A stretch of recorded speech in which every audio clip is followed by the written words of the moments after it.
ഞാൻ ചോദിച്ചത് അഖിലയോടും അതുല്യോടുമാണ്. അന്ന് ഇങ്ങനൊരു വലിയ പിഴവ് ഈ സംവിധാനത്തിന്റെ ഭാഗത്തുനിന്ന് ഉണ്ടാവുകയും അതിന് നിങ്ങൾക്ക് വലിയ വില കൊടുക്കേണ്ടിയും വരികയും ചെയ്തു. അതുകൊണ്ട് തന്നെ നിങ്ങളുടെ പഠനം, നിങ്ങളുടെ തുടർന്നുള്ള ജീവിതം, ജോലി തുടങ്ങിയ കാര്യങ്ങളിൽ സർക്കാരിന്റെ ഒരു ഇടപെടൽ ഉണ്ടാകണമെന്ന ആവശ്യമൊക്കെ അന്ന് പലയിടങ്ങളിൽ നിന്നുണ്ടായി. അത്തരം സഹായം ആവശ്യമുള്ളൊരു സാഹചര്യം നിങ്ങൾക്കുണ്ടോ? ആരാണ് നിലവിൽ ഇതിനൊക്കെ സഹായിക്കുന്നത്?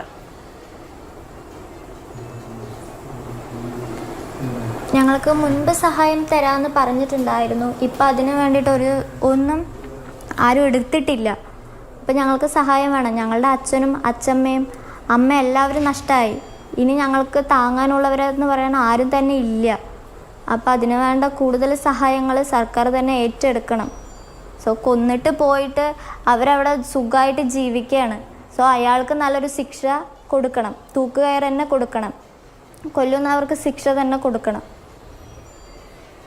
ശരി, ആ കുട്ടികൾക്ക് അതാണ് പറഞ്ഞു വെക്കാനുള്ളത്.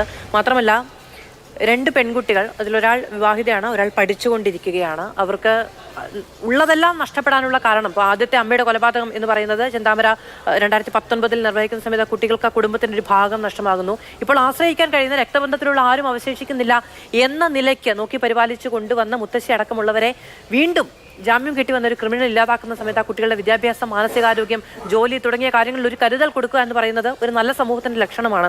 അത് മറന്നുപോയവരെ ഒന്ന് ഓർമ്മിപ്പിക്കുകയുമാണ്.